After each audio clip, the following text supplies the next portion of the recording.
Alright, we are in the studio today with Dr. Juan Diego back there playing some drums for some new It's Butter tunes. Let's go see what's happening.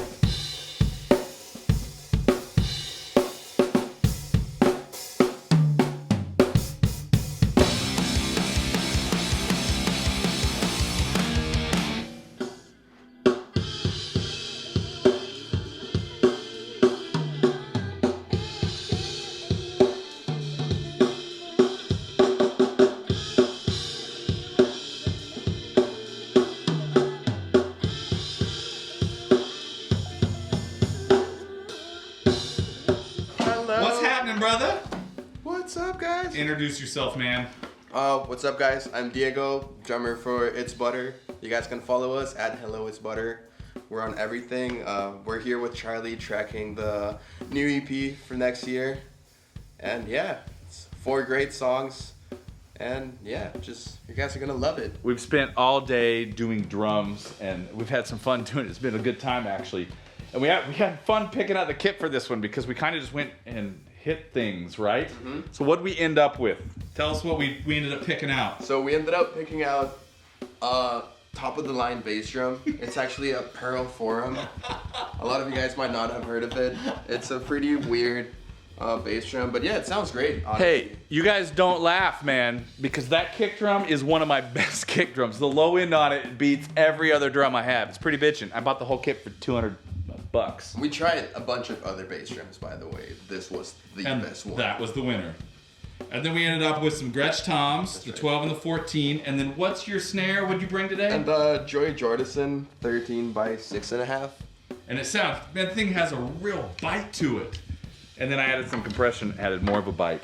And setup-wise, we kind of had fun with miking because Juan wanted a lot of options for roomy because I think he ended up, right? You wanted it to be ultimately very natural in the room, exactly, not just a bunch of close mics on a tight kit. So we had a little bit of fun. Notice this time around, I have no panels really out on the sides. I have 3 in the back, and then I have 3 1-inch panels on the ceiling, and that's it. I left everything open.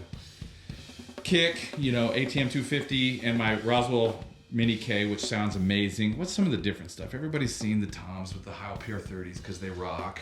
I got my good old MXL, this cheap ass MXL. Let's see if I can get over here where you can actually see it. A little dark in here. It's an MXL Fox. I don't even make these things anymore, but it's great for hanging over the kick. And what it does to the kick and snare is cool. First time trying these out. Matt just sent me these. Let's see, focus camera.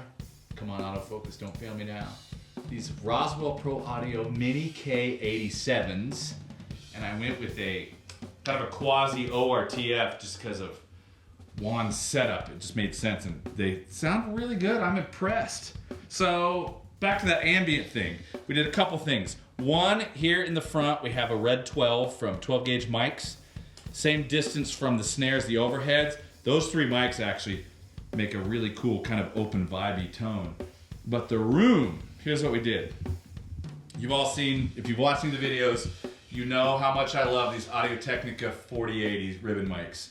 They're up here getting crushed with an Overstayer VCA. And then down here on the flow, we have a Cascade ribbon. It's like ribbon heaven out here. I'll see if I can get a back shot so you can kind of get an idea what they're looking at. So it's lower. I don't know how well this is focusing, but don't blame me. But these 3 are in phase right here. You can pull them up and get one really... It was a cool tone, wasn't it? It was amazing. Nice and roomy, very roomy. And then up top is my good old Roswell Pro Audio Delphos. And today I'm actually, focus. Come on, baby. Right there.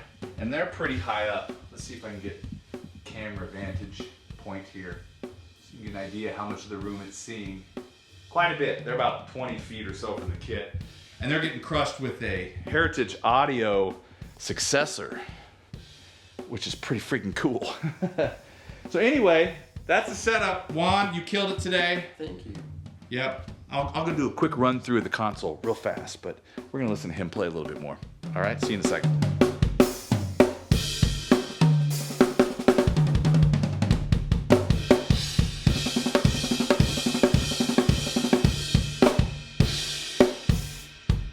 All right, pre-wise, everything is going through the Trident.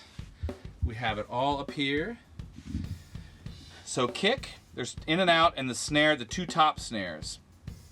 These, you can see, I have the yellow buttons up there pushed because it's going over here to bus 1 and 2. So I have my kick bus and snare bus, so it goes into Logic as 1. And that signal path is Rupert Neve tape emulator. This is the kick, this is the snare, and then it's followed by the A-Range EQ, kick and snare. And then today, I'm using something a little different that I haven't used in a while. I'm going to my Golden Age Comp 54s, and this is the kick, and this is the snare, and then they print. I'm also using just a tiny bit of EQ here on the outside kick mic. I just wanted to clean it up, make it a little even punchier than it was. And that's actually the biggest part of any of the signal flows. Everything else is either only through the console. You can see I don't even have that many blue lights on.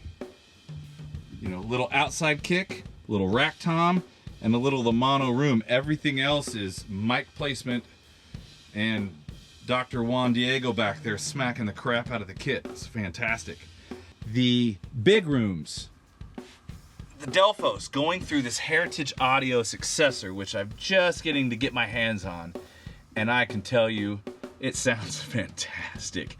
You can slap the crap out of it, but it also it's punchy, man. It sounds good.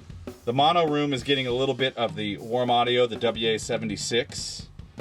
And then the over the kick mic is getting a little bit of the Daking, just a tiny, tiny bit. And then smacking the crap out of my 4080s, as always, right over here. The Overstayer VCA. And it sounds good. And that's it for processing. The rest of it is just mic placement, Juan hitting it. We tuned the kit up a little bit. We got a tone out of it. And we had a lot of fun. So go check out It's Butter. They rule. 2020, they'll have a new EP coming out. And happy recording, everybody.